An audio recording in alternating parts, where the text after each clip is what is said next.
Découvrir les micro-organismes avec Microbes pour tous. Généalogie microbienne. Parvenir à présenter les micro-organismes de façon simple et concise n'est pas une tâche aisée, puisqu'il existe des dizaines de facettes différentes selon lesquelles ils peuvent être catégorisés. Intéressons-nous ensemble à la classification des organismes vivants. La phylogénie, qui est l'étude des liens de parenté entre les êtres vivants, et la taxonomie, qui est la classification à proprement parler de ces êtres vivants. Les organismes vivants peuvent être divisés en deux groupes, prokaryotes et eucaryotes, selon l'organisation de leurs cellules. Les prokaryotes sont les organismes vivants les plus abondants sur Terre. Ce sont des formes de vie unicellulaires dont l'ADN n'est pas contenu dans un noyau. En grec, pro veut dire avant et karyon, karyote, veut dire amande ou noyau. Donc, prokaryote signifie avant le noyau, puisque les cellules sans noyau seraient apparues les premières sur Terre. Les prokaryotes sont divisés en deux grands groupes bien distincts, les bactéries et les archées. Les archées habitent souvent des environnements extrêmes, certains rappelant ceux où la vie est susceptible d'avoir débuté. En grec, archaïos, archéo, veut dire ancien. Ainsi, le nom archée leur a été attribué afin d'illustrer leur capacité de croître dans des conditions primitives, anciennes. Aujourd'hui, nous savons que les archées ne sont pas que des bêtes exotiques vivant dans des conditions extrêmes. Elles sont partout, même dans notre maison et dans notre intestin, et représentent jusqu'à 20% des prokaryotes en biomasse, c'est-à-dire la matière organique, vivante et morte, qu'elle soit d'origine microbienne, végétale ou animale. Par contre, il est toujours vrai que les organismes vivant dans des environnements extrêmes, les extrémophiles, sont, pour la majorité, des archées.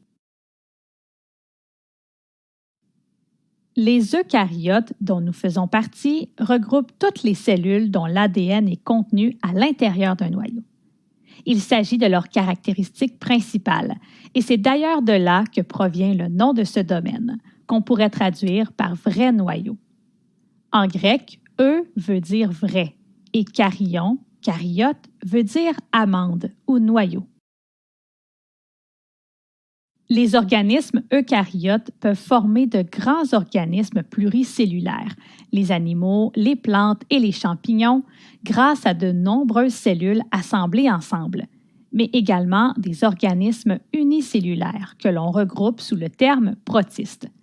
Les protistes sont très présents dans les milieux aquatiques, où ils constituent une partie importante du plancton. On les retrouve aussi à la surface du sol ou à l'intérieur d'autres êtres vivants. Certains protistes sont des parasites. Autrement dit, ils vivent aux dépens d'un autre organisme auquel ils causent des dommages plus ou moins graves sans cependant le détruire. Tous les êtres vivants partagent le même ancêtre commun à partir duquel il est possible de tracer un arbre phylogénétique pour mettre en image l'évolution de la vie.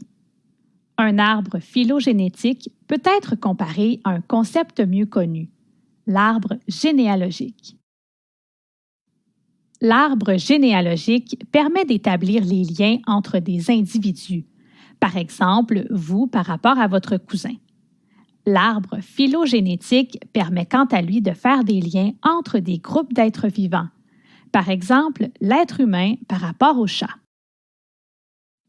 Les premières branches à la base de l'arbre phylogénétique de la vie représentent les trois grands domaines de la vie, les bactéries, les archées et les eucaryotes. Toutes les formes de vie connues appartiennent à l'un ou l'autre de ces domaines.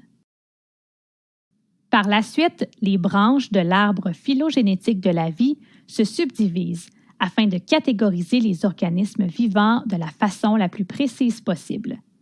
En ordre croissant de précision, les divisions de la classification classique sont les suivantes: domaine, règne, embranchement, classe, ordre, famille, genre, espèce. On utilise généralement les deux derniers termes, le genre et l'espèce, écrits en italique pour désigner un organisme vivant. Par exemple, Escherichia coli.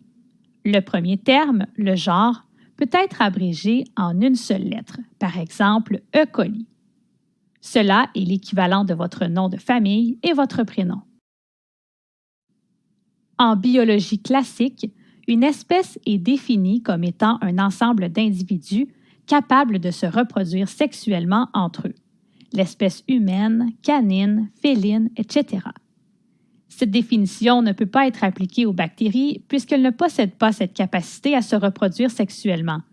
C'est le cas également pour la majorité des autres microbes. Au départ, les espèces microbiennes ont donc été déterminées par la morphologie des cellules et par différentes caractéristiques reliées à leur capacité métabolique. Avec les avancées technologiques de nos jours, on va plutôt analyser l'ADN d'une souche microbienne pour déterminer à quelle espèce elle appartient.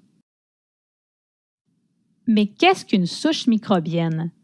Pour se reproduire, une cellule bactérienne utilise la reproduction asexuée, c'est-à-dire qu'elle grossit et se divise simplement en deux. Elle produit une copie d'elle-même. Chacune des cellules produites a exactement le même patrimoine génétique, le même ADN que la cellule mère. Ainsi, si la bactérie se divise 50 000 fois, bien qu'il y ait quelques petites erreurs de copie, toutes les cellules produites seront pratiquement identiques au niveau génétique. Ces cellules seront donc de la même souche, c'est-à-dire de la même lignée d'individus génétiquement identiques. Les humains utilisent la reproduction sexuée. Les nouveaux individus sont un mélange du patrimoine génétique des deux parents. Ainsi, exception faite des jumeaux identiques, chaque individu est unique, faisant en sorte que le concept de souche ne s'applique pas aux humains.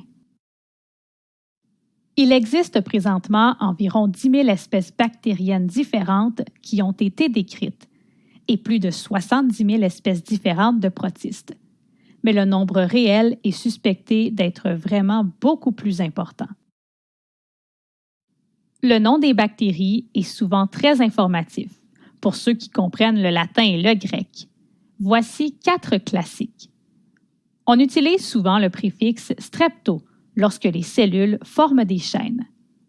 On utilise souvent le préfixe staphylo lorsque les cellules forment de petits amas.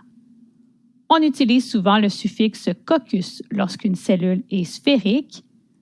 On utilise souvent le suffixe bacillus lorsqu'une cellule est en forme de bâtonnet.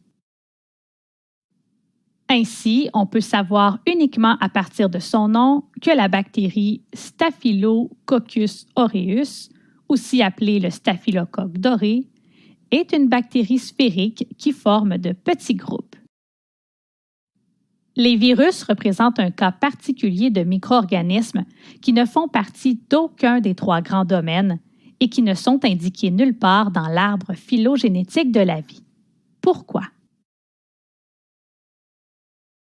En fait, les virus ne sont souvent même pas considérés comme étant des organismes vivants puisqu'ils sont incapables de croître et de se réparer et qu'ils n'effectuent aucune activité métabolique directement. Il s'agit de parasites cellulaires obligatoires qui doivent pénétrer à l'intérieur d'une cellule, prokaryote ou eucaryote, et prendre le contrôle de celle-ci afin de déclencher la formation de davantage de particules virales. Toutefois, si le virus n'a pas accès à une cellule hôte, il est tout simplement inerte. Es-tu intrigué par l'idée d'avoir des points en commun avec une bactérie? Si cette vidéo a su t'intéresser, visite notre chaîne YouTube et notre site Web pour encore plus d'infos sur les microbes.